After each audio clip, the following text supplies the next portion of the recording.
Hello young physics learner, welcome back to my class. This is Bhavna physics class and today I am going to explain you some numericals based on photoelectric effect laws. This chapter is dual nature of radiation and matter, and till the time in my last 5 lecture I have explained you the dual nature of radiation. So in this lecture we will solve some numericals based on photoelectric effect laws and the Einstein equation that was a milestone in the history of modern physics. So we will solve some numericals and I will tell you the tricks to solve these numericals. So here is numerical number 2, numerical number 1 was done in the lecture number 5. So I have written these terms on the board in short. Monochromatic light frequency is given as 6 10 to the power 14 Hertz and the power emitted that is given by 2 into 10 to the power minus 3 watt. So it is asked in the question, part number A, that is energy of one photon. You have to calculate the energy of one photon, and the part number B, you have to calculate the number of photons per second from the source. So this is very tricky question, very simple question you can say it, and you can solve it easily. But before that, I want to share you the meaning of this word monochromatic. What is the meaning of monochromatic? That is, mono means single and chromatic means color. So single color light is called monochromatic, but it is not the complete information for this word. Mono, single and chromatic color. So single color in the visible spectrum I can pick one color, that is yellow. So yellow wavelength range starts from 5890 to 5896 angstrom. यहाँ तक की range है, wavelength range है. That means कि इसमें single wavelength तो है ही नहीं, तो single monochromatic, single colour light और सिंगल वेवलेंथ लाइट में डिफरेंस है. अगर मैं ये कह रही हूँ कि 5893, so that is the average value of the wavelength for this yellow colour. So this one is the single wavelength.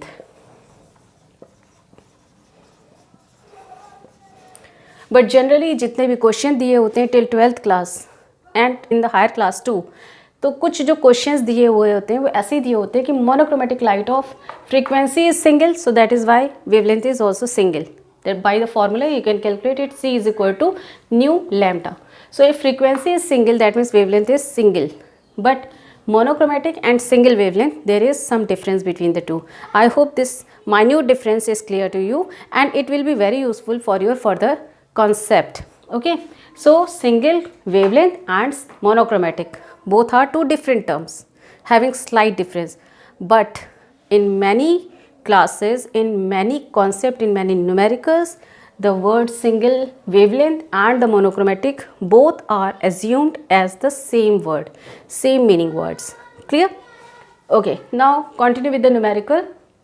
ये मैंने आपको थोड़ा सा कॉन्सेप्ट बताना था इसलिए आपको ये बताई इसकी डिटेल. नेक्स्ट है, इसमें फ्रीक्वेंसी दी हुई है इस क्वेश्चन में. सॉल्यूशन में आप करोगे, frequency is 6 10 to the power 14 Hertz. Okay, and the power is given, power is equal to 2 10 to the power minus 3 watt. ठीक है, पावर पढ़ चुके हो आप लोग. अब ये देखो, पावर और जो फ्रीक्वेंसी दी हुई है इन सबके फॉर्मूला, रिलेटेड फॉर्मूला आपको माइंड में होने चाहिए. Power is equal to work over time, इसको आप एनर्जी ओवर टाइम भी लिख सकते हो. So this can be written as E divided by T. E is what? Energy. Work और एनर्जी एक दूसरे के इक्विवेलेंट होते हैं. अच्छा, टोटल रेडिएशन की एनर्जी, इसमें बहुत सारी फोटॉन्स होंगे, हर एक रेडिएशन में बहुत सारे फोटॉन्स होंगे. तो एक फोटॉन की एनर्जी को आइंस्टाइन इक्वेशन में h लिखते हैं. This is the energy of one photon. ठीक है, सिंगल फोटॉन एनर्जी है. तो n नंबर ऑफ, अगर हम ये एज्यूम कर लेते हैं कि there are n number of photons, so total energy ET that should be equal to NH. एक फोटॉन की एनर्जी जितनी होती है, सेम अमाउंट ऑफ एनर्जी बाकी फोटॉन्स में भी होती है अगर सिंगल वेवलेंथ है. ठीक है, तो यहाँ पर क्या हो जाएगा? NH. तो आपने यहाँ पर E की वैल्यू निकाल सकते हो. That you know that E is equal to हो जाएगा आपका NH for number of photons. Clear? अब हमें क्या करना है कि हमें निकालनी क्या है? Energy of a photon. तो अगर अ सिंगल फोटॉन की एनर्जी निकालनी है तो क्या हो जाएगी? H. So this is for single photon. So that is why we can put the value of H. H is 6.6 10 to the power minus 34 and nu is 6 10 to the power 14. So we will get the value of energy of single photon. So this one is part number A.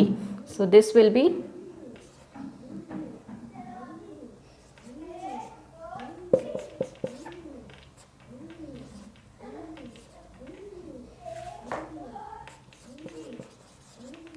so that is the amount of energy for single photon. This is the first answer. Now come to the second case. You have to calculate the number of photons. So number of photons, because the formula is what? NH nu divided by T, that is equal to power. So N is equal to what? N per T. Why? Because it is asked emitted number of photons per second. So 1 second में divided by T हम साथ में रखेंगे, power divided by H nu ये हो जाएगा by this formula. We have taken the formula from here. Power is equal to total energy divided by time. So you will calculate the value. So power is equal to 2 10 to the power minus 3 and H nu value है calculated in the last portion. So 39.6 multiplied by 10 to the power minus 20 and then you will get the answer. So approximately I can put this value as 40. 39.6 is approximately 40 और physics में approximations चलते हैं जब हम numerical solve कर रहे होते हैं. So it will be plus value ऊपर जाने पर और यहाँ आ जाएगा 17. So it is 1 divided by 20. So 1 divided by 20 का आंसर कितना आ जाएगा? That means n by T that should be equal to 0.05 into 10 to the power 17. That is 5 into 10 to the power 15. ये इतना आंसर आ गया आपका सेकेंड पार्ट का. 5 into 10 to the power 15 is the number of photon per unit second per second. Okay, that is the unit for this. So 5 into 10 to the power 15 per second are the number of photons per second, and the first answer is the energy of one photon is 39.6 10 to the power minus 20 joule. So by this way we will solve these kind of questions. Next is numerical number 3. Energy flux of sunlight reaching surface on the earth is this one. How many number of photons per meter square per second incident on earth surface? आपको number of photons निकालने हैं यहाँ पर, and sunlight wavelength is given as this much. So first of all be confident that no numerical is there where all the data to solve the numericals are not given. So that's why we will just pick out the data and we will solve the numericals by putting the formula. Concept must be clear. So here the value, first value is given as this much. So flux, this is the energy flux. You can write this as energy flux phi. This is, what should be the formula? You can put the formula on the basis of the unit. It is mentioned as watt per meter square. So power, watt is the unit of power. Power per area, that is the flux here. If you don't know the formula, you can generate the formula by using the unit. So it is given as watt per meter square. वैसे आपने flux का formula पढ़ा है electric field में भी, magnetic field में भी. That electric field flux formula is phi is equal to E dot A and in magnetic field B dot A. तो वो फॉर्मूला यहाँ नहीं यूज़ होना है obviously, because it is given as energy flux. It is not the magnetic flux or electric flux. Clear? So here it is phi is equal to P divided by A. That should be the formula on the basis of unit, and the value here it is given as 1.388 10 to the power 3. That is the unit value. So on the basis of this value we can calculate the number of photon. Power is equal to what? Energy divided by time. Total energy divided by time. That should be the formula for power. And divided by area it is mentioned. Now total energy should be N, this should be N, and energy of one photon which should be h nu. You know that energy of one photon is given in Einstein equation. This is h nu. One term is h nu, second term is h nu naught. Nu naught is threshold frequency and h nu naught is called work function. So work function यहाँ ये phi work function नहीं है. Remember this is energy flux. Remember. ठीक है, तो आपका formula क्या बन करके आ रहा है? n into H nu divided by A into T. अब आप देखो आपके क्वेश्चन में क्या पूछा जा रहा है? Number of photon per unit area per unit time. तो इस क्वेश्चन में वैल्यू निकालने के लिए आपके पास कौन कौन से टर्म्स दिए हुए हैं उन्हीं को आपको यहाँ पर यूज़ कर लेना है. So this will be number of photon per unit area, per unit time, ये टर्म्स आपको निकालना है. दिस इज क्वेश्चन मार्क, यही क्वेश्चन में पूछा गया है. Number of photons per unit area per unit time, that is a question. So here you will take these terms in left hand side and you will put the rest term in right hand side. So 1.388 10 to the power 3 divided by h into nu. Now यहाँ पर frequency के नहीं दी हुई है but wavelength दी हुई है, तो आप फ्रीक्वेंसी इजिली निकाल सकते हो. This should be what, hc by lambda. ठीक है. So this one is the formula. Now you will put the value only 388 10 to the power 3. Wavelength is given as 550. 550 nanometer means 10 to the power minus 9 divided by h value is 6.6 10 to the power minus 34 and c is 3 into 10 to the power 8. Okay, solve the value and as I told, just round off the values so that you can ease your calculation. So 1.388 become 1.4. Now solve the value.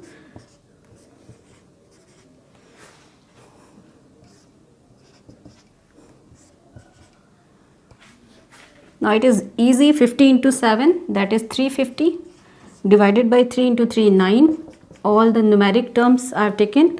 Afterward the power term, here 10 to the power 3 and minus 9, it is minus 6 and minus 8, so minus 14 and plus 34, so it will be plus 20, so that will be plus 20.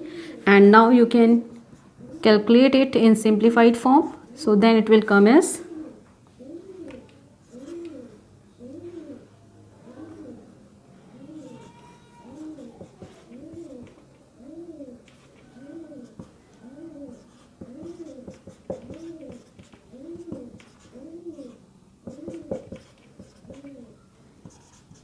so that is your answer. This much number of photon per meter square per second. What I did here, you can see here that 39, it is not exactly 39, 80 आया था यहाँ पर, 9981 होता है, तो मैंने 9 times ले करके गई क्योंकि अप्रॉक्सीमेशन में कैलकुलेशन करनी होती है. 9981 3.9 किया तो ये 21 हो गया. 3.9 को राउंड ऑफ करके 4 कर सकते हैं. So this one is the rough result which is very near to accurate value. So आपने न्यूमेरिकल जब सॉल्व करना है तो कैलकुलेशन ऐसे ही करनी है.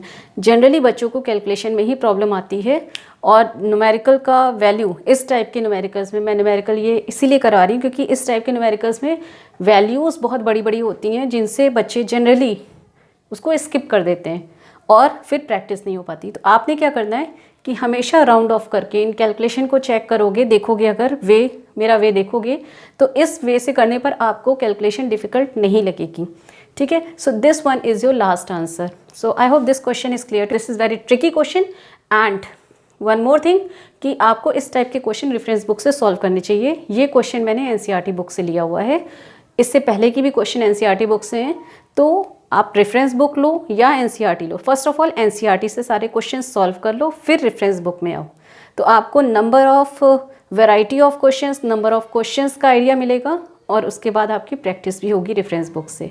सो come to the next question. This is numerical number 3. Now come to numerical number 4. This one is numerical number 4.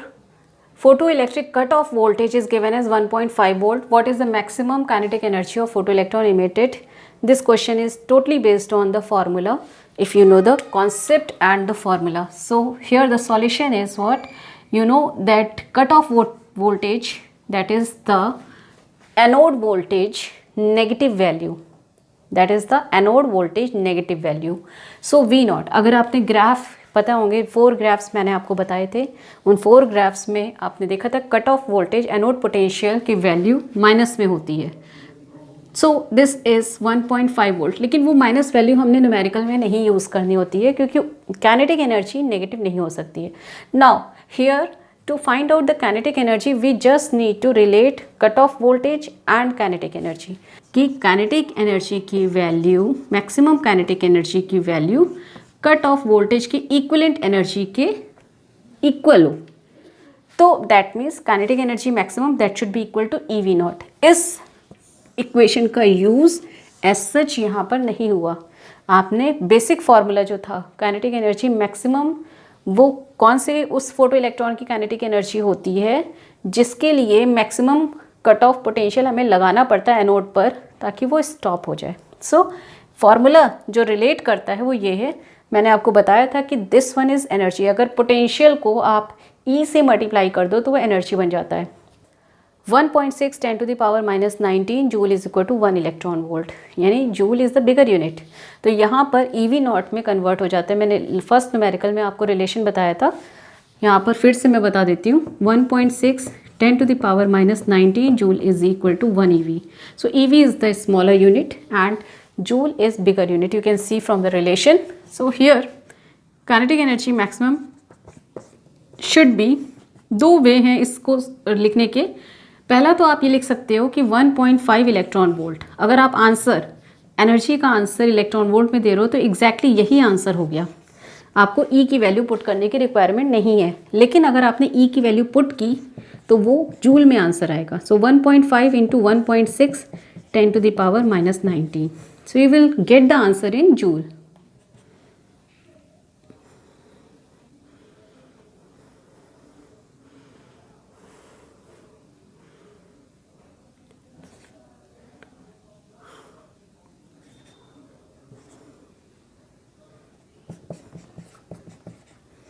So that is the answer in joule, 2.4 10⁻⁻19 joule. Clear है? तो ये आपका काइनेटिक एनर्जी मैक्सिमम आ जाएगा। Simple का था question, बस concept apply हो रहा था। So this one is numerical number 4। Now come to numerical number 5 which is the last numerical of the day. This is numerical number 5। Work function of caesium is given as it is the fixed value. यही होती है value caesium के work function की। इसको आप memorise भी कर सकते हो। मैंने आपको बताया था सीजियम का वर्क फंक्शन मिनिमम है और प्लैटिनम का वर्क फंक्शन मैक्सिमम होता है। तो 2.14 electron volt is the caesium work function value, यानी आप इसे लिख सकते हो phi. Work function is represented by phi which is h/νt and the value is given here as 2.14 electron volt. Light frequency given है न्यू, जो incident radiation frequency है 6×10⁻14 hertz. तो इसके कॉरस्पॉन्डिंग में आप वेवलेंथ निकाल सकते हो। आपसे पूछा क्या जा रहा है, फर्स्ट पार्ट सबसे पहले निकाल लेते हैं, मैक्सिमम काइनेटिक एनर्जी। ठीक है, मैक्सिमम काइनेटिक एनर्जी निकालने के लिए आपने सिंपल आइंस्टाइन इक्वेशन यहाँ यूज़ करनी है। सो आइंस्टाइन इक्वेशन होती है kinetic energy maximum that should be equal to h/nu minus h/νt। ठीक है, तो h/νt को आपने यहाँ पे क्योंकि वैल्यू दी हुई है तो आप निकाल सकते हो। अब h/nu की वैल्यू आपके पास न्यू दिया हुआ है, h अननोन टर्म होता है जो आपको इसकी वैल्यू पता होनी चाहिए। सो 6.6 10⁻⁻34 6 10⁻14 सिंपल 2.14 EV है। ये इलेक्ट्रॉन वोल्ट में इतना ध्यान रखना। तो इलेक्ट्रॉन वोल्ट को जब जूल में कन्वर्ट करना होता है, क्योंकि ये वैल्यू जूल में है इसलिए आपको इसको भी जूल में कन्वर्ट करना पड़ेगा, -19 हो जाएगा। So the value will come as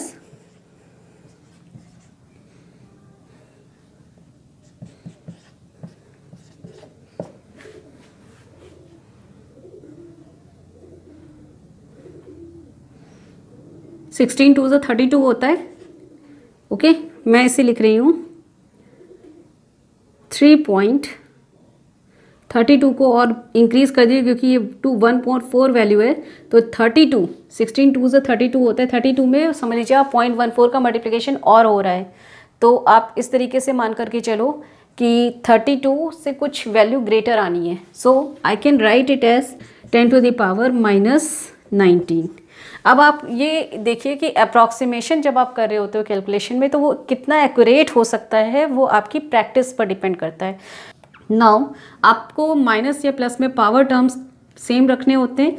तो 39.6 माइनस, अब ये अगर आप एक डेसिमल आगे ले जाते तो -20 हो जाएगा। दैट मीन्स 34.0 इंटू 10⁻⁻20 हो जाएगा।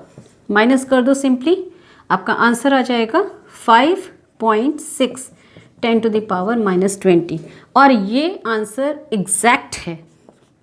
ठीक है, तो एजम्पशन ऐसा होना चाहिए कि लास्ट आंसर आपका very close to exact value आ रहा हो। तो that is the exact answer. Now come to the second part, stopping potential निकालना है। So what is stopping potential? that is represented by the anode potential negative value for which maximum kinetic energy photon may stop. So that is why V naught. V naught और relation क्या है kinetic energy maximum और stopping potential में? EV naught is equal to kinetic energy maximum, जो आप पहले वाले question में निकाल चुके हो. ठीक है, तो आप क्या करोगे, सिंपल ये value EV naught is equal to पहले वाले पार्ट की वैल्यू पुट करोगे 5.6 10 to the power minus 20 and then you can gain the value of V naught. So 5.6 divided by 1.6 10 to the power minus 19 E की value and then you will get the answer.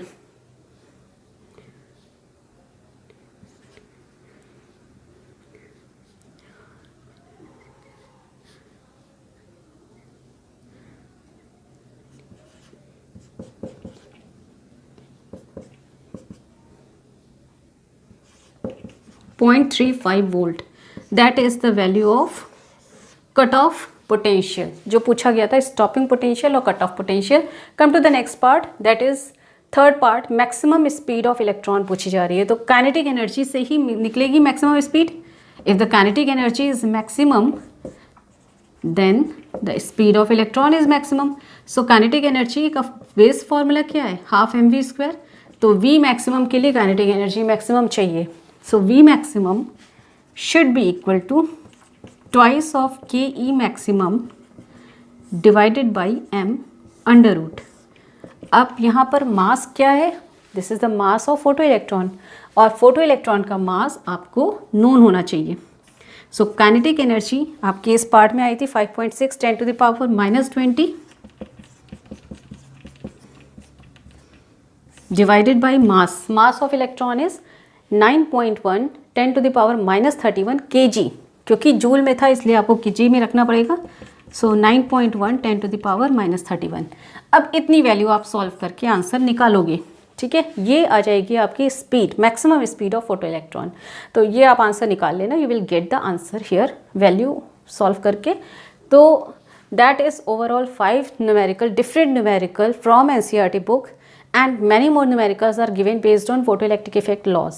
So you will just apply the value. First of all, revise the syllabus from the previous video of mine and then solve the numericals.